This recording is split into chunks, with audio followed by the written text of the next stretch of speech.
आज़ुन वाक़िया कनासी कराची हैदराबाद का पोइ मीरपुर ख़ास में भी ई चालान सिस्टम शुरू थी वियो आहे। ॿिनि पुलिस एहलकारनि समेत केतिरनि ई शहरनि खे ई चालान मिली विया आहिनि। आम ख़बर अवां ताईं पहुचायूं पिया। कराची हैदराबाद खां पोइ मीरपुर ख़ास में भी ई चालान सिस्टम शुरू थी वियो आहे। ॿिनि पुलिस एहलकारनि समेत केतिरनि ई शहरनि खे ई चालान मिली विया आहिनि। इन जा तफ़सील मालूम कयूं था। तालिब शहर टेलीफोन लाइन ते मौजूद आहे। तालिब, कहिड़ा तफ़सील आहिनि, आगाह करियो।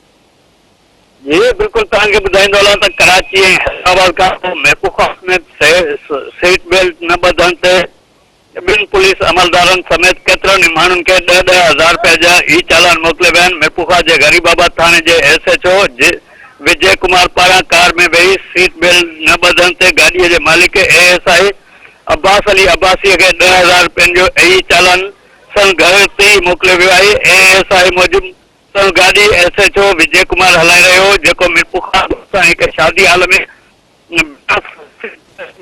वञी रहियो हो। होॾां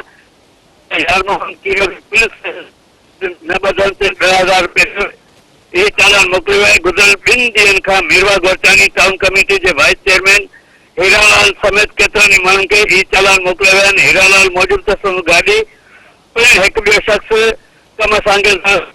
कम सांगेज़ा ख़रीदो, सीट बेल्ट न ॿधण ऐं ड्राइविंग दौरान मोबाइल जो इस्तेमाल करण ते खेसि 20,000 मोकिले विया आहिनि। शहर जे अंदरि Hyderabad, Mirpur Khas, toll plaza, ring road, state life building, Baldia complex, post office चौक समेत बाईपास ते सेफ सिटी कैंप